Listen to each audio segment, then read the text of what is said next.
This road belongs to the community now. Deal with it. That's what the HOA president said to my face, while standing on asphalt she'd laid over my private property without permission, without a permit, and without a single document giving her the right to touch it. She spent $88,000 of HOA money repaving the road my father built in 1987, added speed bumps, painted lines, and bolted 2 Ridgewood Estates signs into posts cemented on my land. She did it all in one night, like a thief who thinks confidence is the same thing as authority. That's the thing about people like her. They confuse being loud with being legal. What she didn't realize was that the road was on my deed, the paving was unpermitted, and the man she just crossed had spent 15 years designing road infrastructure for the county. So I smiled, said nothing, and let her enjoy her little kingdom for exactly 12 more days. Tell me, would you have confronted her or waited until the tow truck showed up? My name's Garrett Sable, and the road in question, Sable Lane, sits on 12 acres of land my father bought in 1987, back when this part of East Texas was nothing but cattle fences and pine trees. Dad was a road contractor, built bridges for TxDOT for 26 years. When he bought the parcel, the first thing he did was grade and pave a half-mile access road from the county highway to the back of the property, where he built our family home. He paid for every inch of it himself: gravel base, proper drainage, 2 coats of chip seal. He even filed the road with the county as a private thoroughfare, Sable Lane, tied directly to our deed. For decades, nobody cared. We were surrounded by farmland. But in the early 2000s, a developer bought the acreage next to ours and built Ridgewood Estates, 112 single-family homes with a clubhouse, a pool, and a homeowners association that thought it owned the sun. The developer's original plan included a dedicated access road on the east side of the subdivision. But somewhere during construction, he cut corners. Instead of building that road, he quietly routed the main entrance through Sable Lane, because it already existed. It already connected to the highway, and it saved him $300,000 in grading and drainage. My father noticed. He talked to the developer, who promised to build the proper entrance within 2 years. Dad was trusting. He shook hands. He let the residents use his road while they waited. 2 years became 5. 5 became 10. The developer sold his remaining lots, closed his LLC, and disappeared to Florida. And the residents of Ridgewood Estates kept driving on Sable Lane every single day like it had always been theirs. Dad passed in 2019. I inherited the property, the house, and the road. I moved back with my son, Colton, who was 14 at the time. I'm a licensed civil engineer. Spent 15 years designing drainage systems and road infrastructure for the county before going private. So when I say I understand property lines, easements, right-of-way law, and road construction, I mean I literally did it for a living. For the first 2 years, I left things alone. The neighbors were polite enough. They waved when they passed. A few even brought casseroles when we moved in. I figured the arrangement worked, and Dad would have wanted it that way. Then Darlene Voss got elected HOA president. Darlene was the kind of woman who peaked at a PTA meeting and spent the rest of her life trying to get that feeling back. Blonde, built like a fire hydrant in a Lily Pulitzer dress, and absolutely drunk on the tiny slice of power that came with a laminated badge and a reserved parking spot at the clubhouse. She ran the HOA like a one-woman dictatorship, fining people for mailbox colors, measuring grass height with a ruler, and sending certified letters over holiday wreath dimensions. The neighborhood tolerated her because fighting her was more exhausting than obeying her. I didn't know any of that yet, but I was about to find out. The first letter arrived on a Tuesday.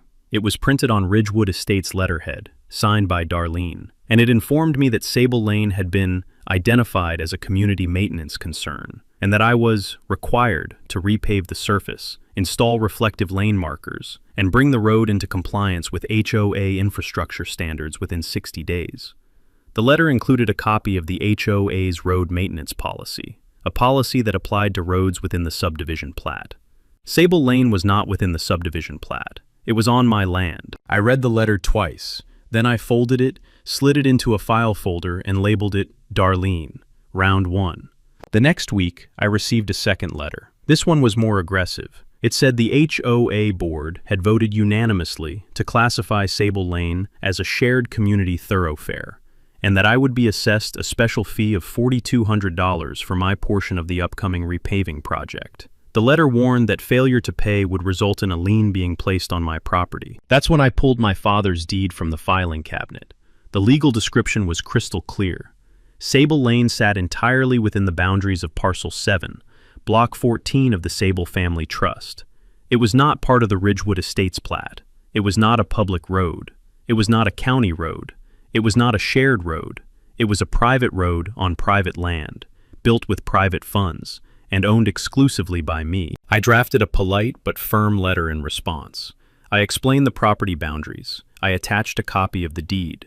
I noted that the HOA had no jurisdiction over my land, and no authority to assess fees or demand improvements on a privately held thoroughfare. I mailed it, certified. Return receipt requested. 3 days later, Darlene rang my doorbell. She stood on my porch, wearing a peach cardigan and a smile that looked like it had been borrowed from a campaign poster. She told me she understood my confusion, but that the road had been used by the community for over 15 years, which, in her legal opinion, made it common property. She said I should be grateful they were willing to share the cost, instead of billing me for the full amount. She said it would be in my best interest to cooperate. I told her, calmly, that I was a civil engineer, and that I was very familiar with property law, easement law, and the difference between a handshake and a legally recorded right-of-way. I told her that no easement had ever been filed. I told her the road was mine.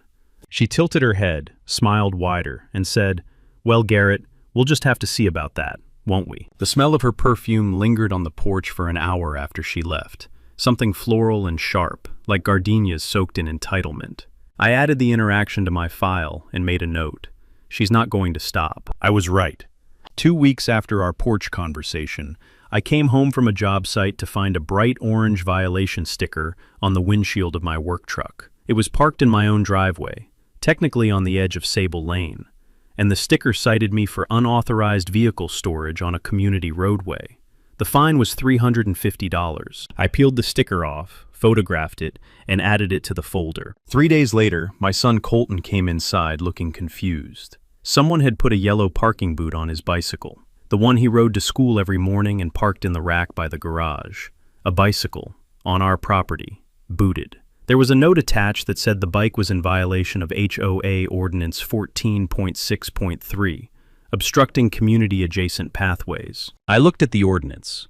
It applied to sidewalks within the subdivision.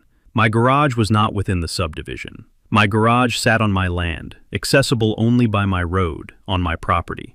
But Darlene didn't care about jurisdiction. She cared about pressure. The following week, a county code enforcement officer showed up at my door. He said the HOA had filed a complaint alleging I was storing inoperable vehicles on a public right-of-way. He was a young guy, polite, and clearly just doing his job. I invited him inside, showed him the deed, showed him the property survey, and showed him the county's own road classification records, which confirmed Sable Lane as a private road. He looked at the paperwork, looked at me and said, "Sir, I'm sorry they wasted your time. This road isn't in our system as public or community. There's nothing for me to enforce." He left.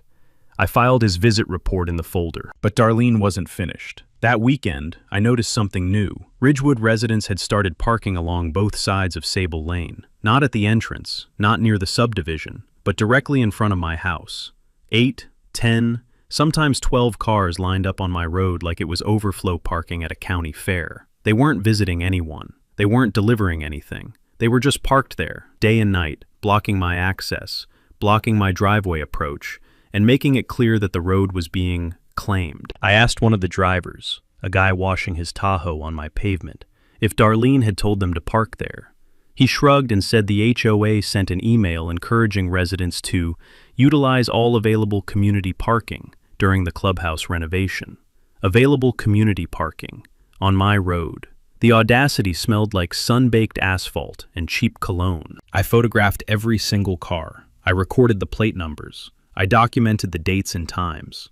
I added 17 pages to the folder, and I started making calls. Darlene's next move was ambitious, I'll give her that. She filed an application with the county clerk's office to have Sable Lane reclassified as a public thoroughfare under a prescriptive easement theory. The argument was simple. The road had been used continuously by Ridgewood residents for over 15 years, openly and without challenge, which, Darlene claimed, gave the community a legal right to permanent access. Prescriptive easement. If you've never heard that term, here's the short version. In Texas, if someone uses your land openly, continuously, and without your permission for at least 10 years, they can sometimes claim a legal right to keep using it. It's like squatters' rights, but for roads instead of houses. The key word, though, is without permission. If the owner gave permission, even verbally, the clock never starts. The use was never hostile. It was allowed. And that's where Darlene's case fell apart before it even started. My father's handshake agreement with the developer wasn't just a neighborly gesture. It was documented. Dad kept a pocket journal, leather-bound, the kind you'd find in a truck glove box. And in the entry dated March 14th, 2003, he wrote, "Told Rick Beeman, residents can use road until east entrance gets built. No charge, just temporary." Rick Beeman was the developer. That journal entry, combined with the fact that Dad never objected to the use, proved the access was permissive, not hostile. No hostility, no prescriptive easement, period. I pulled that journal out of the fireproof safe in Dad's office. I photographed every relevant page. I took it to my attorney, a property lawyer named Walter Hines, who'd been practicing land use law in East Texas for 30 years and had a voice like gravel poured over honey. Walter looked at the journal, looked at the deed, looked at the county records and said, "Garrett, she doesn't have a leg to stand on, but let her file. The more paper she generates, the deeper she buries herself." I filed a formal counter-response with the county. I attached the deed, the survey, the road classification records, Dad's journal, and a sworn affidavit from a neighbor who remembered the original handshake agreement. The county reviewed both filings and, within 3 weeks, denied Darlene's reclassification request. The denial letter stated that Sable Lane was and had always been a private road, and that no evidence supported a prescriptive easement claim. Darlene didn't take the denial well. According to 3 different neighbors who called me that evening, she spent the HOA board meeting screaming that the county was corrupt, that I was obstructing community development, and that she would handle this herself if the system wouldn't. Handle this herself. I wrote that phrase down and underlined it twice. The pine trees along Sable Lane creaked in the evening wind. Somewhere down the road, a dog barked twice and went quiet. I sat on the porch with a glass of sweet tea and stared at the road my father built and thought about what handle this herself might look like. I didn't have to wonder long. It happened on a Wednesday night in October. I know because Colton had a school project due Thursday, and I was up late helping him glue foam planets to a coat hanger. Around midnight, I heard diesel engines. Not one, several. I walked to the front window and saw headlights, 4 sets of them, crawling down Sable Lane. Behind the headlights were 2 asphalt pavers, a roller truck, and a dump truck loaded with hot mix. By 2 in the morning, they were paving. I stood in my doorway and watched a full road crew, hired by the Ridgewood Estates HOA, under Darlene Voss's direct authorization, resurface my private road without my permission, without a county permit, and without a single legal right to touch 1 inch of my property. They laid fresh asphalt over Dad's chip seal. They installed 4 speed bumps. They painted double yellow center lines. They bolted 2 Ridgewood Estates private community signs into concrete posts at both ends of the lane. And then they drove away before sunrise, like they'd just gotten away with it. The total cost, which I later obtained through a records request to the HOA's management company, was $88,412. Darlene had authorized the expenditure using HOA reserve funds without a full board vote. She'd signed the contract herself with a local paving company called Tarline Solutions, a company that, as I discovered the next morning, had not pulled a single permit for the work. That was the reveal that changed everything. Because here's what Darlene didn't understand. In Texas, performing construction work on someone else's private property without permission is trespassing. Doing it without a county permit is a code violation. Spending HOA reserve funds without a proper board vote is a breach of fiduciary duty. And authorizing the destruction and modification of a privately owned road, a road with a recorded deed, a filed survey, and a documented classification as non-public, is property damage. She didn't just pave a road. She handed me the entire case on a fresh layer of asphalt. I called Walter Hines before the sun was fully up. He answered on the second ring, listened for about 90 seconds, and said, "Garrett, She just made your year. The next 6 weeks were quiet on the outside. Darlene probably thought she'd won. She probably thought the new asphalt, the painted lines, and the Ridgewood signs had settled the matter for good. She probably drove past them every morning with a little smile, feeling like the queen of the cul-de-sac. She had no idea what was happening behind closed doors. First, I hired a licensed surveyor, a guy named Dale Crutchfield who'd been staking property lines in East Texas since before GPS was standard. Dale walked the entire length of Sable Lane with a transit level and a steel tape. He confirmed what I already knew. Every inch of the paved surface sat within Parcel 7. He drove 62 steel boundary pins into the ground at 10-foot intervals along both sides of the road and filed an updated survey with the county. Those pins were now official. Anyone who touched them was tampering with a legal monument. In Texas, that's a Class A misdemeanor. Second, Walter Hines filed a formal complaint with the county building department regarding the unpermitted paving work.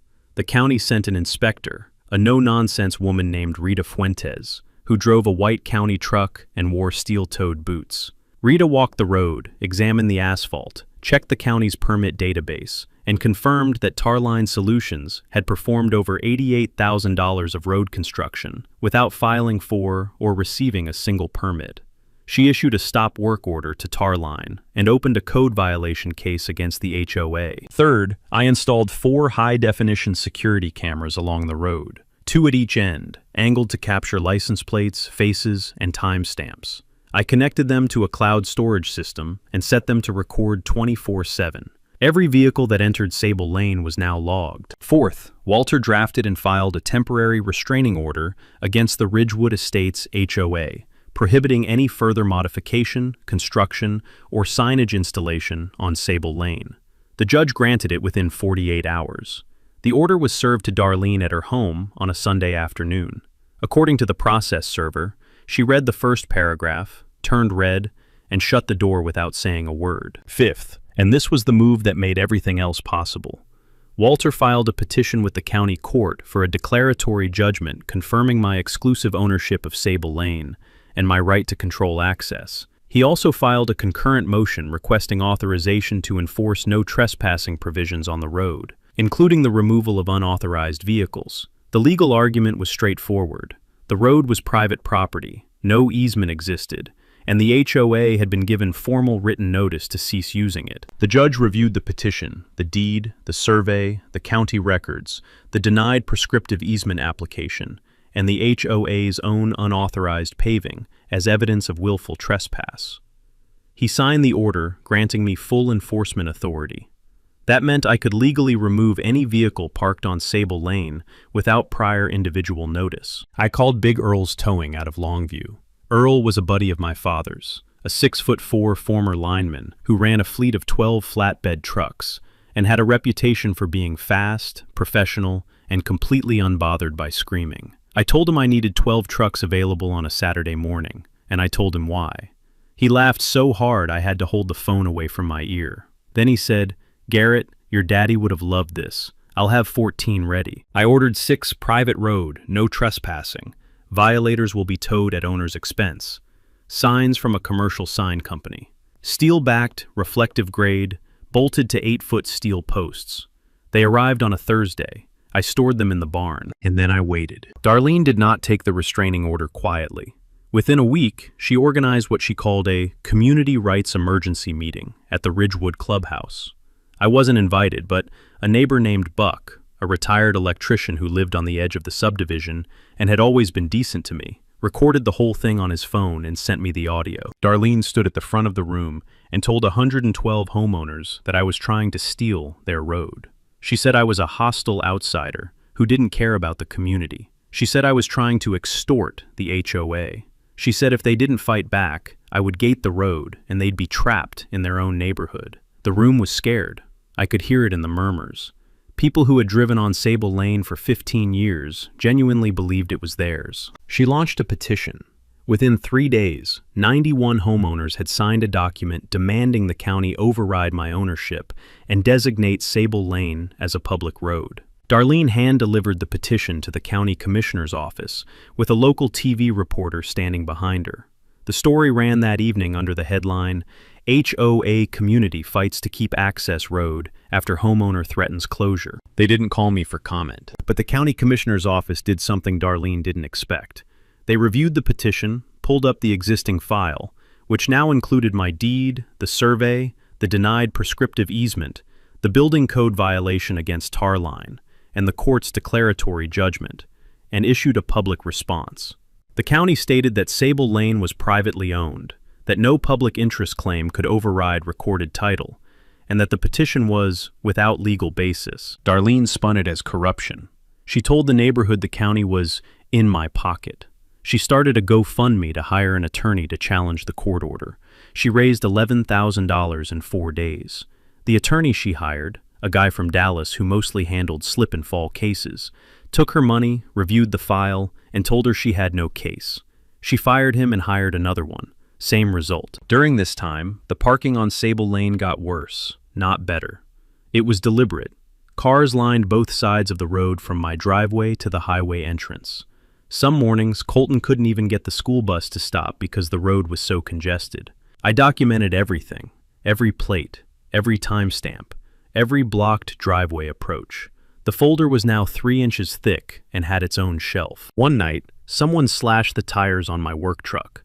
I reviewed the camera footage. It was a teenager, one of the residents' kids, but behind him, standing at the end of the driveway in her SUV with the headlights off, was Darlene. She didn't get out. She didn't touch anything, but she watched. I saved the footage in 2 separate cloud accounts and mailed a copy to Walter on a flash drive. The air that evening smelled like pine sap and burning leaves. I sat in the kitchen with Colton, who was doing math homework and pretending not to notice the slashed tires outside. He looked up and said, "Dad, when does this end?" I said, "Saturday." The week before Saturday, Darlene pulled her most desperate move yet. She contacted the local code enforcement office and filed a complaint alleging that my property was a blighted nuisance. The specific complaint claimed that the construction materials stored on my land, steel posts, survey stakes, and road signs, constituted an illegal dumping site, and that the property was in violation of county blight ordinances. A code enforcement officer, not Rita, a different one, came out to inspect. He walked the property, saw the signs stored neatly in my barn, saw the survey pins properly installed along the road, and saw absolutely nothing resembling blight. He filed a report concluding that the complaint was without merit, and noted in his report that it appeared to be retaliatory in nature. That note, once it hit the county file, became one more brick in the wall I was building. But Darlene wasn't done. On Wednesday morning, I pulled out of my driveway and noticed something wrong with the road surface. About 200 feet from my house, someone had poured a line of roofing nails across the asphalt, the kind with flat, wide heads designed to puncture tires. I stopped, got out, and spent 20 minutes picking them up by hand. I counted 47 nails. I checked the camera footage. At 3:14 in the morning, a figure in a dark hoodie had walked down Sable Lane and scattered the nails from a plastic bucket. The figure was careful to keep their face down, but they weren't careful about their shoes. The camera caught a clear shot of a pair of white Skechers with a pink stripe, the same shoes Darlene wore to every HOA meeting, according to Buck, who had photographed her at the last 3. I sent the footage to Walter. He forwarded it to the sheriff's office with a formal request for investigation. The deputy who reviewed it said they couldn't make a positive identification from the shoes alone, but they opened a case file for criminal mischief and noted the pattern of harassment. On Thursday, Darlene made her final mistake. She sent an email to the entire Ridgewood mailing list, all 112 households, encouraging residents to park on Sable Lane over the weekend as a show of community solidarity. She wrote, and I'm paraphrasing because Buck forwarded me a screenshot, "If we all park there Saturday, he can't do anything about it. There's no way he can tow 100 cars. This is our road, and it's time we stood together." She was half right. I couldn't tow 100 cars, but I didn't need to. I just needed to tow the 50 that would actually show up. I called Big Earl on Thursday night. "Saturday morning," I said. 6 a.m. Earl said, "We'll be there at 5:30. I barely slept Friday night. The house was quiet. Colton was at a friend's place for the weekend. I sat at the kitchen table with the entire folder spread out in front of me. Every letter, every photo, every violation sticker, every camera screenshot, every court document. and I felt something my father would have recognized. Not anger, readiness. The smell of fresh coffee filled the kitchen, while crickets sang outside in the October darkness. And I knew that by tomorrow afternoon, Sable Lane would finally be mine again. Saturday morning came in cool and gray. Fog hung low over the pine trees, and the asphalt on Sable Lane was slick with dew. By 6:15, there were already 30-something cars parked along both sides of the road. By 7, the count was 48. By 7:30, it hit 52. Darlene's email had worked. The residents had turned out in force, parking bumper to bumper from my driveway all the way to the highway entrance. Some of them had even put little American flags on their dashboards, like they were staging a revolution instead of committing trespassing. At exactly 7:45, the first truck turned off the county highway onto Sable Lane. Then the second, then the third, then the fourth.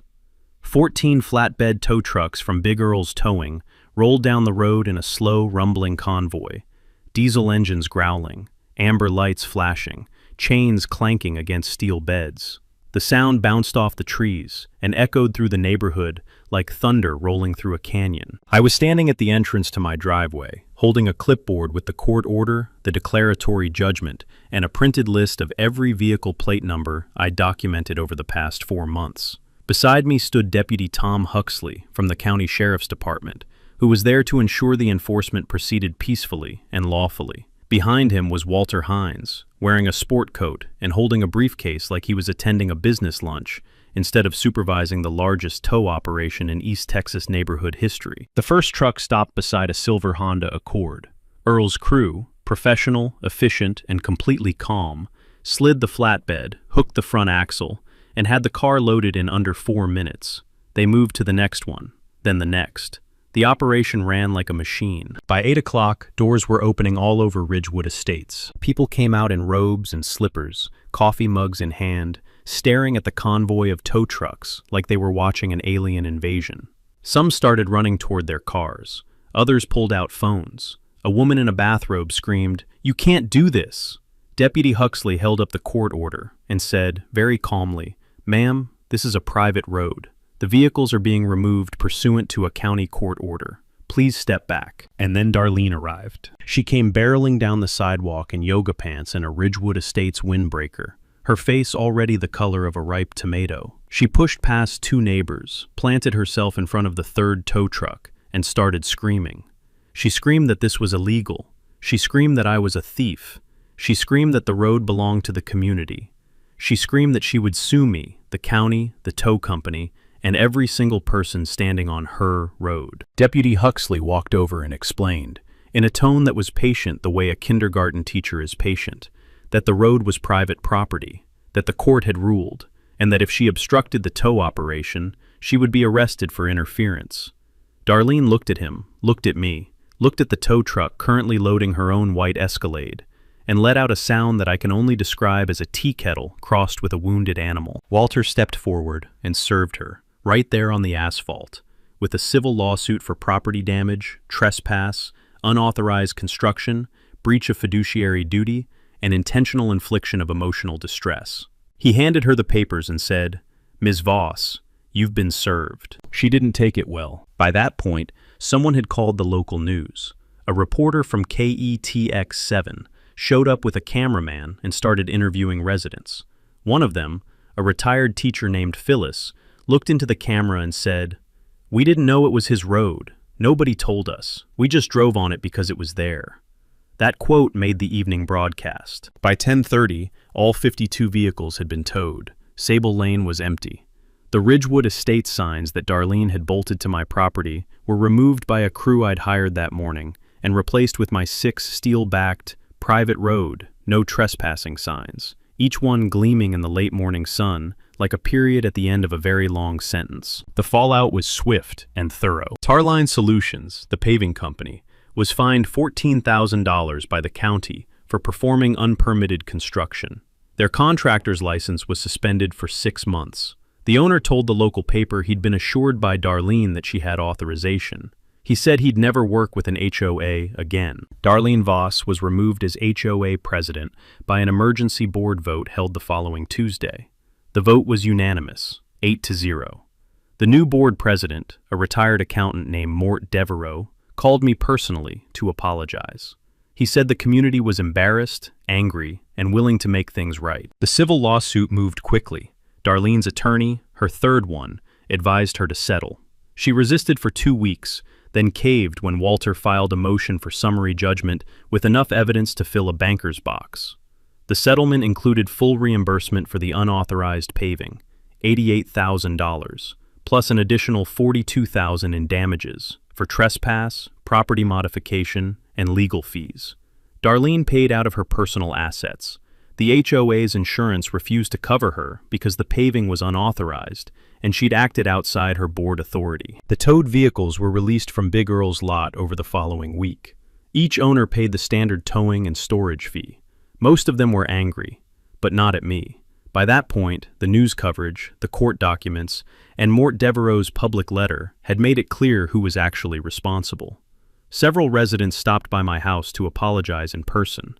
A few brought pie. I used the settlement money to do 2 things. First, I established the Sable Family Road Scholarship, a $2,500 annual award for graduating seniors at Colton's High School who plan to study civil engineering, construction management, or public infrastructure. The first recipient was a girl named Anika, whose father drove a concrete truck for a living. Second, I negotiated a formal, recorded access easement with the new HOA board. Ridgewood residents could continue using Sable Lane, but now it was legal, documented, and governed by a maintenance sharing agreement. The HOA would contribute to upkeep. I would retain full ownership. And the agreement included a clause that no modifications, signage, or construction could be performed on the road without my written consent. Colton helped me install the last boundary marker on a Saturday afternoon in December. The steel pin went into the ground with a clean thud, and he looked up at me with a grin and said, "Grandpa would have been out here with a cooler and lawn chair watching the whole thing." He would have. And he would have laughed harder than anyone. The pine trees swayed in the winter wind.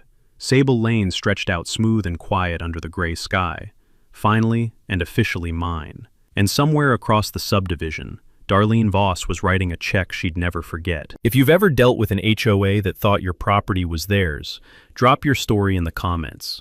And if you haven't subscribed yet, hit that button, because next time, I've got a story about a neighbor who built a 12-foot fence made entirely of spite and county loopholes. You're going to love it.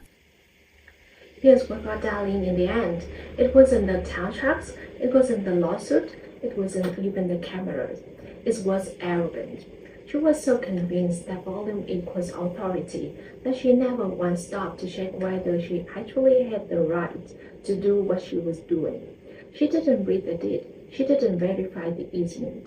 She didn't pull a permit. She just acted loudly, publicly, and illegally, and assumed nobody would push back.